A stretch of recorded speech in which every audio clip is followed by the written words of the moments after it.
If you are a buyer right now, this video is for you. I want to be very direct with you, and I want to have a pretty frank conversation about some things that I think are going to be happening this spring. And if you are one of the people saying that you're waiting for rates to come down before you buy a house, I want you to hear my side of things before you commit to not buying a house before rates come down further. Everyone is waiting for rates to come down, and that is an understandable desire. I totally get it. By the way, my name is Leslie. I'm a realtor in Southwest Washington. I help people relocate from all over the country to this area. If you are thinking about making a move to the greater Vancouver, Camas, Washougal, any part of Clark County, give me a call. I would love to hear about what you're looking for, what your timeline is, see how I can help you and if we'd be a good fit. My phone number and contact information are in the header above and the description down below. And I do make a video every week on life and real estate in Southwest Washington. So make sure you subscribe and turn the bell on for notifications so you don't miss a video. And I promise I'm not always this lectury. This is just I need to get out of my system today. It is mid-January 2024 and rates are currently mid-high sixes, 6.6-ish, 6.625. I don't remember what it is specifically. Every day changes a little bit. They have been steadily coming down, and about 10 weeks ago, rates were in the 8s. If you are waiting for rates to come down, I hear you. I honor your decision, but I also just want to make sure you have the full disclosure. You can see the full picture of the market before you are promising to yourself that I'm not going to buy until rates hit a certain level, because that might bite you in the butt, and I want you to know that that's a risk.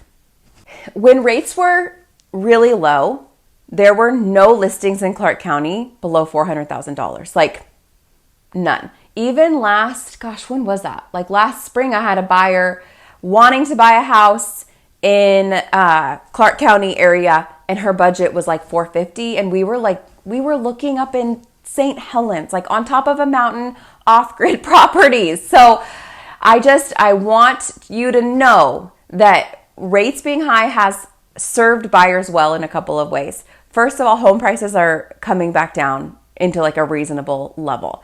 Right now, today I just did this search, there were 16 homes on the market in greater Clark County area, Vancouver and surrounding areas, 16 homes for under $400,000. That was not how it was even a year ago. This is great news. The entry level point to get into the market has come back down. So I think that we should first of all, take a moment to say thank you for interest rates. Even though they have sucked and they've been so high, it has switched things so that it's not so much of a seller's market anymore. Sellers can't overprice their homes quite as much as they were able to before. Their feet are coming back down onto ground, and now buyers have more of a shot of getting in to the market at a more affordable price point. So there are listings under $400,000. Yes, rates are still in the sixes, but let's talk about financing, what that would look like if you did decide to write an offer for a home that was around $400,000. Let's say you have a 20% down payment and decent credit. If you bought a $400,000 home, your payment would be around $2,400 a month. Isn't that the same as rent?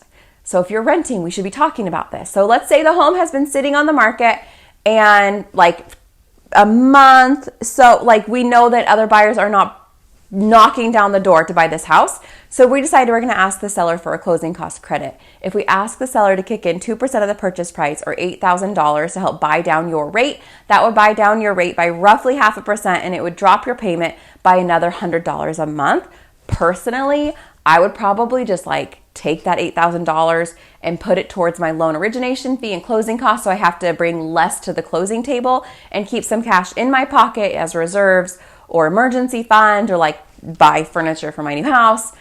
So now you own a home, you are paying about the same as you would for rent, and let's say rates continue to drop and you now want to refinance. Once rates come down to 5%, you decide maybe I'm going to pull that trigger on the refi. And if you do that, that's going to knock off another $300 a month. Refinancing costs about 1% of the loan balance plus title and escrow fees. So roughly $5,000-ish to refinance your home. And you can usually also work with your lender to build this into the refinance as well, so you don't have to be out of pocket so much. All that being said, there are homes right now that you can buy while the market is still cool, where you can get in at a good price, manage the payment with the rates being at their current level, and still be paying approximately what you would be paying for rent. And then refinance when the rates come down more. Let's paint another picture. Let's pretend rates are now in the low 5s or even the high 4s. You want to buy that house for $400,000. Now there are bidding wars on each one because more buyers can now afford to buy. And they have been all waiting for rates to come down. Now rates are down. All the buyers are back out. In fact, you can now afford to pay a little bit more because rates have come down, so your affordability goes up. So you decide to look at homes in the $500,000 range. Let's say there's a $500,000 home that you absolutely love. We put in an offer on it. We decide to write that offer. We find out there's already multiple offers. So to be competitive, you need to go over asking.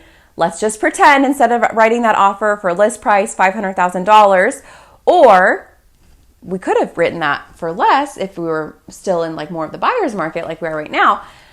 Maybe we could have even asked for closing costs. We're not doing that because now it's competitive. We're going to go over asking and not ask for any seller concessions.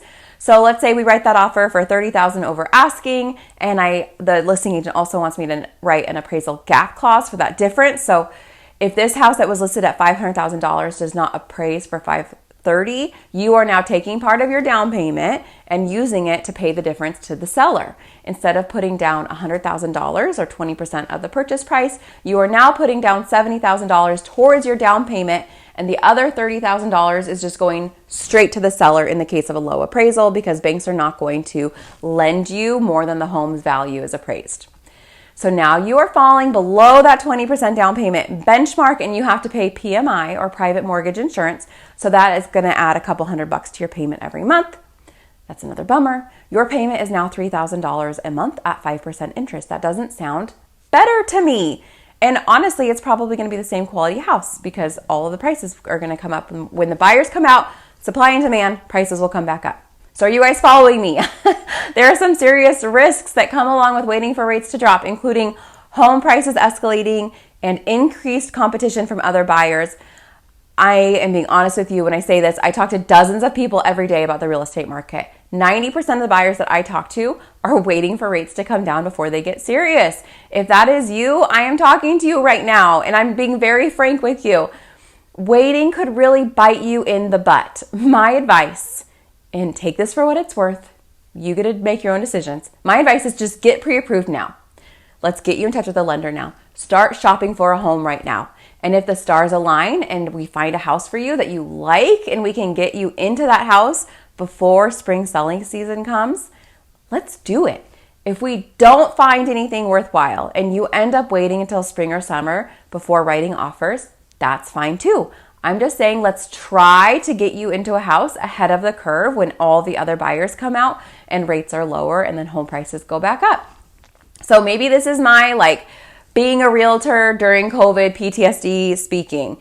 The days where I was writing offers for buyers competing against 10 or more other offers, it doesn't really feel like it was that long ago. We were writing appraisal gap clauses on every offer, waiving inspections, and sometimes going 10% or more over asking to win bids. So why overpay if you don't have to? If you want to start the process and have a conversation about timing for your home purchase, just give me a call. I'd love to just talk through the different scenarios with you, hear your story, figure out what you're looking for, and see what I can do to save you money in this market. Thank you for watching. Give me a call anytime. I would love to chat with you. My phone number is here on the screen. Bye.